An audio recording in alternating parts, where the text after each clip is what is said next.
Teman-teman mahasiswa program studi Magister Ilmu Komunikasi Sipol UGM semester 1 yang tercinta. Hari ini saya akan mempresentasikan sosialisasi kurikulum S2 Ilmu Komunikasi untuk kurikulum 2017. Biasanya dalam kondisi normal atau semester sebelumnya kita ada 2 acara.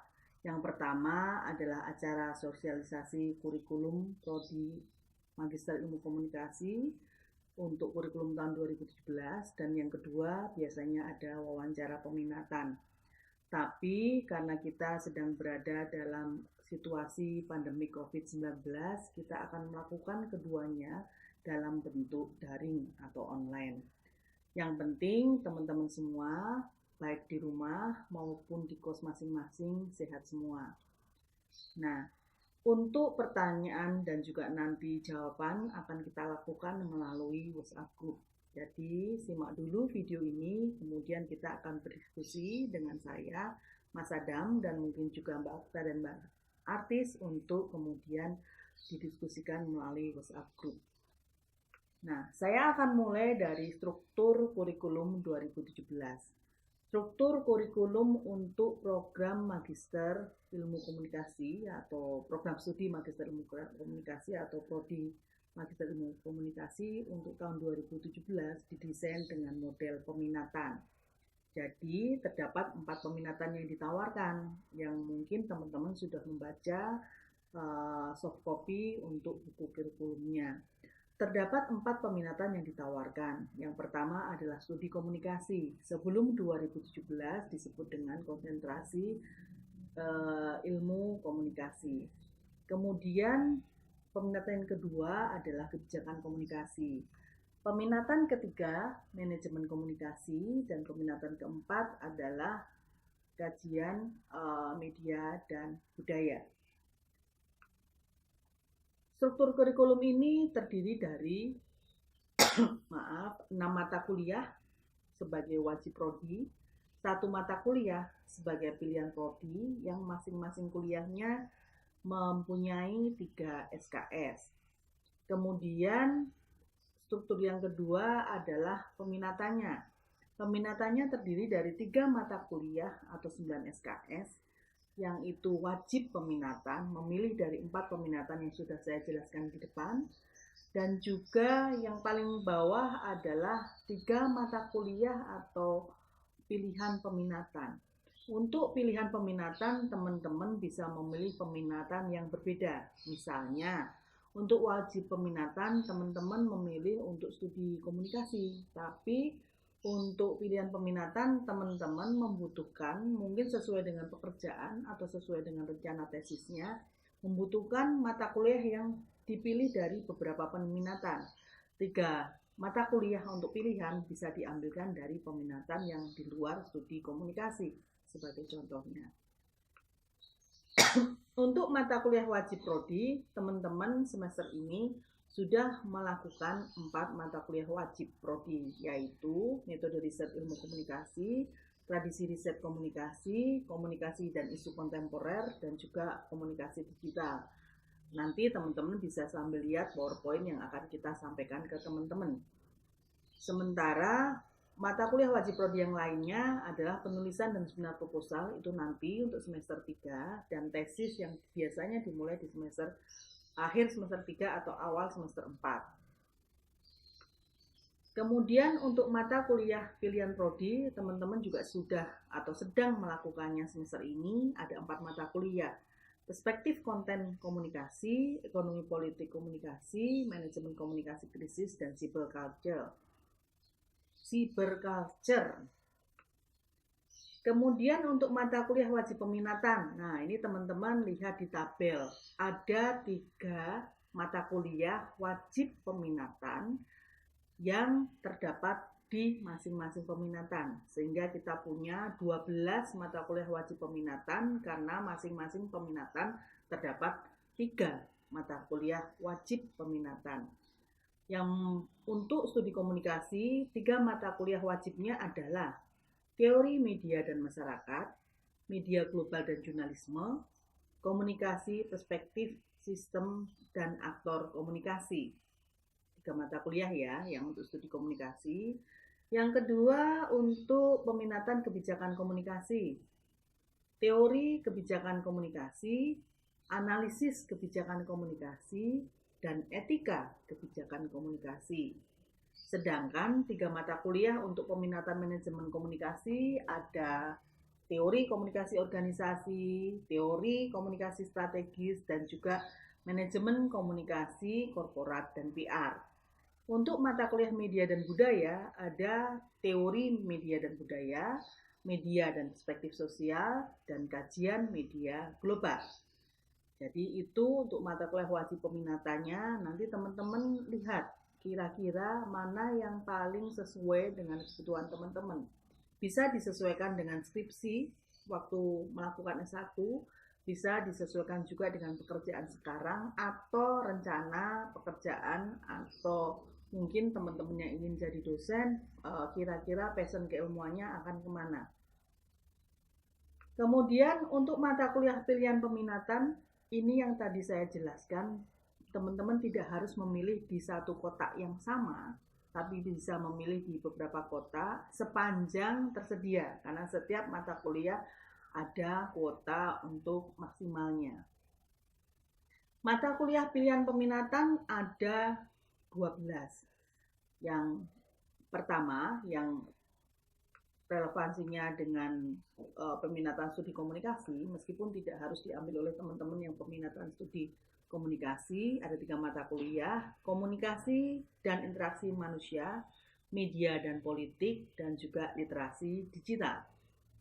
Kemudian untuk mata kuliah pilihan peminatan yang terkait dengan kebijakan komunikasi ada politik kebijakan media, komparasi kebijakan komunikasi, dan juga kebijakan dan industri komunikasi. Sedangkan beberapa mata kuliah pilihan yang dekat dengan teman-teman manajemen komunikasi, meskipun tidak harus diambil, adalah manajemen komunikasi pemasaran, manajemen komunikasi pemerintah, kemudian riset publik dan pasar. Sementara itu 3 mata kuliah pilihan yang dekat dengan peminatan media dan budaya adalah budaya visual, audiens dan budaya populer, media, identitas, dan gender. Jadi ada 12 mata kuliah yang tersedia untuk hanya 3 yang dipilih. Tentu saja ini tidak mudah, jadi teman-teman harus kembali lagi melihat kebutuhan baik untuk pekerjaan sekarang yang sedang bekerja ataupun untuk rencana pekerjaan di masa depan atau rencana mungkin keilmuan yang ingin ditekunin di masa depan. Nah, problem teknisnya karena jumlah mata kuliahnya banyak, ada 12 yang dipilih hanya 3, tentu saja memilih dan kemudian cepet-cepetan ketika mengisi KRS online ya, karena setiap mata kuliah punya kuota masing-masing. Nah, kita beralih ke penjelasan mengenai peminatan untuk masing-masing peminatan. Peminatan manajemen komunikasi, deskripsinya adalah teman-teman yang ingin mengambil wajib peminatan atau peminatan manajemen komunikasi, ini adalah konsentrasi pembelajaran yang berfokus pada usaha untuk mendidik mahasiswa agar memiliki pengetahuan lanjut dalam mengelola kegiatan komunikasi, baik yang berfokus pada komunikasi yang dilakukan oleh berbagai organisasi maupun institusi. Jadi teman-teman yang tertarik peminatan manajemen komunikasi tentu saja akan bisa memilih sesuai dengan kepentingan teman atau kebutuhan teman-teman masing-masing. Karena apa? Karena mungkin bisa dilihat dari kompetensinya. Kira-kira kalau kita belajar manajemen komunikasi, peminatannya, kemudian kita bisa apa sih? Nah, kompetensi yang ditawarkan untuk peminatan manajemen komunikasi adalah keterampilan dasar komunikasi dan kemampuan manajerial dalam bidang manajemen komunikasi atau sering disebut dengan kom strategik. Maaf. Kemudian yang kedua adalah pemahaman dan kemampuan dalam mengaplikasikan aspek teoritis komunikasi, menguasai teknologi informasi dan komunikasi. Kemampuan dalam menganalisis situasi, memformulasikan masalah komunikasi, dan mengembangkan alternatif solusi. Kemudian kemampuan dalam merancang strategi komunikasi, kepentingan komunikasi strategik dan mengelola alat promosi. Kemampuan dalam mempraktikkan manajemen komunikasi dalam organisasi dan komunikasi kepemimpinan. Kemudian kemampuan untuk mengelola program-program pengembangan sumber daya manusia komunikasi, serta cara mengaudit pelaksanaan komunikasi terkait dengan komunikasi strategik dan media.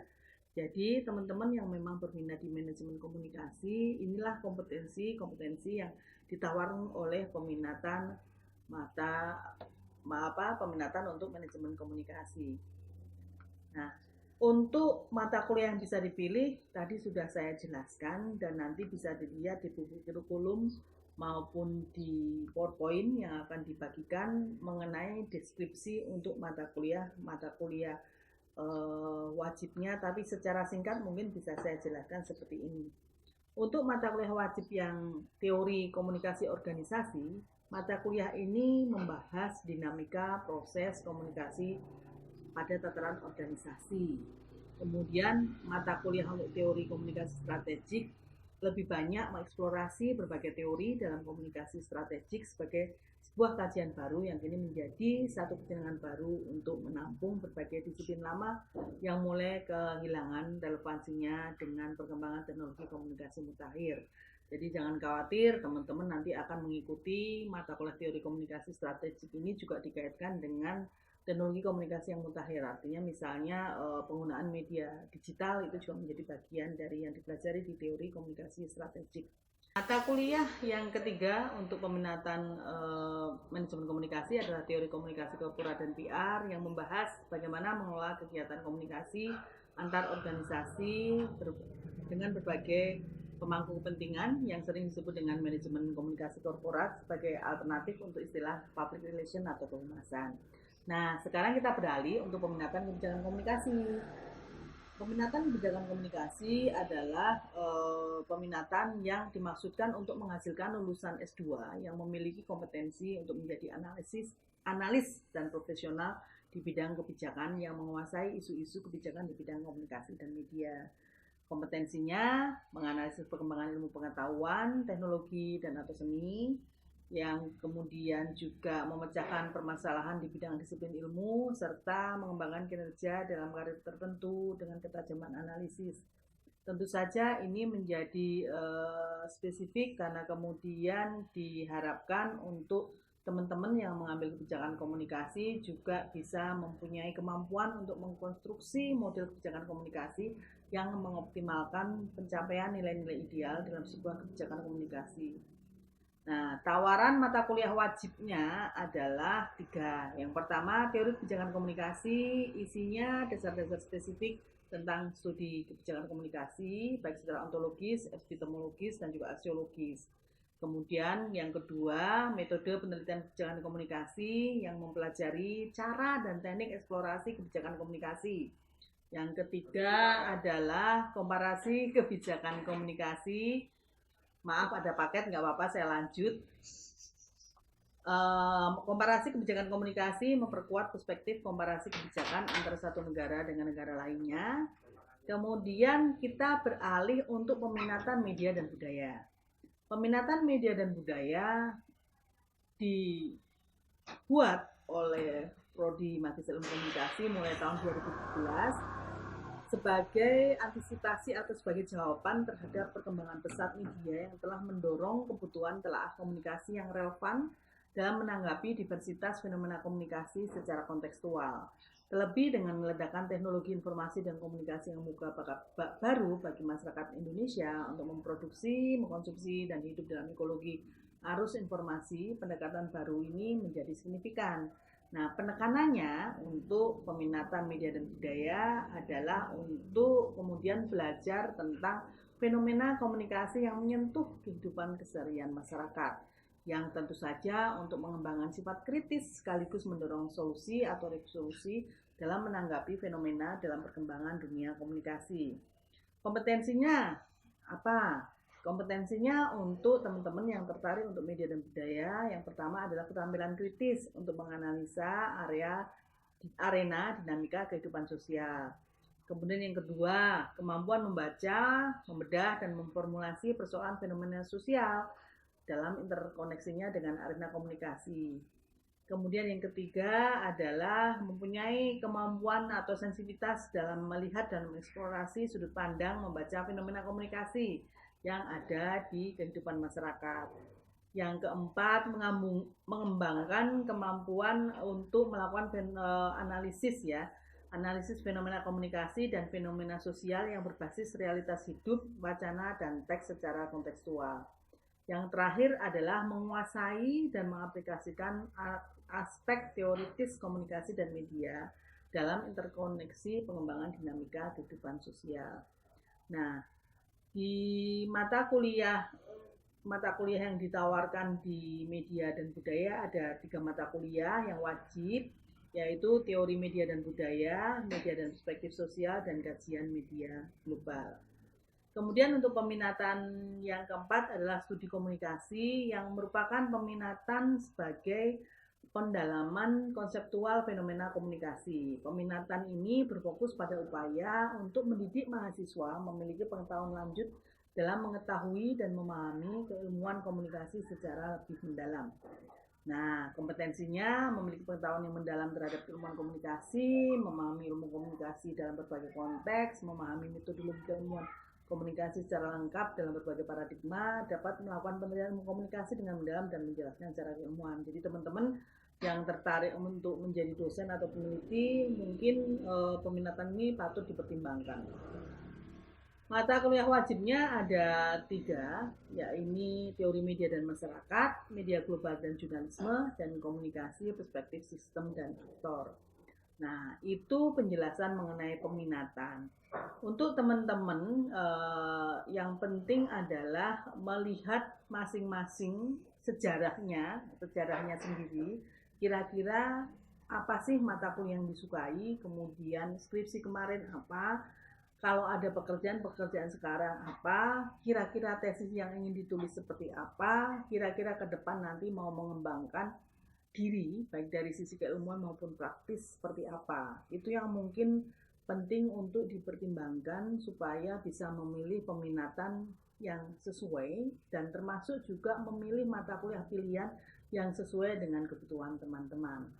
Nah, di PowerPoint juga sudah ada beberapa tawaran-tawaran simulasinya. Jadi kalau semester 1 itu seperti apa, semester 2 juga seperti apa. Yang jelas untuk semester 1, seperti yang sedang teman-teman lakukan sekarang, ada 4 mata kuliah wajib prodi dan 1 pilihan prodi. Jadi ada 15 SKS atau 5 mata kuliah. Ini yang sedang teman-teman lakukan. Untuk semester depan ini semester yang paling padat untuk teman-teman yang ada di program studi Magister Ilmu Komunikasi ya. Jadi harus sehat. Nah, ini ada 3 mata kuliah wajib peminatan dan 3 mata kuliah pilihan peminatan. Kemudian semester 3 hanya ada 1 mata kuliah. Kayaknya enak banget loh, hanya ada 1 mata kuliah, penulisan dan seminar proposal. Tapi 1 mata kuliah ini adalah sebuah tahap untuk teman-teman masuk ke tesis. Jadi 1 mata kuliah yang sangat menyita karena kemudian produk yang dihasilkan adalah proposal tesis yang kemudian diuji di akhir semester. Tapi kalau ada teman-teman yang proposalnya lebih cepat selesai dan sudah disetujui oleh dosen pembimbing, teman-teman bisa maju ujian duluan. Nanti di semester 3 ini akan ditentukan dosen pembimbing, tergantung dari kemajuan teman-teman untuk menyampaikan draft proposalnya, baru kemudian prodi bagi dosen pembimbing yang kemudian dilihat dari beberapa faktor. Faktor yang pertama tentu saja kesesuaian dengan teorinya atau kemudian interest dari dosen pembimbing. Yang kedua adalah ketersediaan, karena kadang-kadang ada dosen pembimbing yang bimbingannya banyak sehingga hanya bisa menambah sedikit, sebenarnya dosen lain lebih available atau ada. Dan tentu saja teman-teman juga tetap diberi kesempatan untuk mengajukan usulan dosen pembimbing untuk 2 dosen pembimbing setiap mengajukan proposal atau draft untuk rencana tesisnya. Kemudian semester 4 tesis. Nah, sudah selesai kita. Kalau teman-teman lancar mengikuti seluruh proses dengan simulasi mata kuliah seperti yang sudah ada di materi yang akan disampaikan, itu selesai di akhir semester 4 semua. Bahkan kadang ada yang lebih cepat dari itu. Jadi teman-teman yang sekarang di semester 1, mari sama-sama semangat, dan juga dalam kondisi banyak online ini, atau online gitu ya. Tentu saja yang penting adalah sehat. Jadi kita akan kemudian memberikan apa yang bisa terbaik dalam kondisi yang ada sekarang. Nah, dengan begitu teman-teman akan bisa lihat distribusi beban SKS di semester 1 ini 15 SKS ya, karena tadi ada 5 mata kuliah. Semester 2 ada 6 mata kuliah, 3 wajib peminatan, 3 pilihan peminatan, ada 18 SKS atau 6 mata kuliah. Semester 3 3 SKS, semester 4 ada 9 SKS. Jadi kira-kira itu perjalanan yang ada, dan teman-teman saya kira sudah mulai atau belum ya, nanti dicek masing-masing. Ada beberapa yang harus diisi di form yang nanti dibagikan oleh Mas Adam, yang menggantikan wawancara peminatan yang sekarang harus dilakukan secara daring.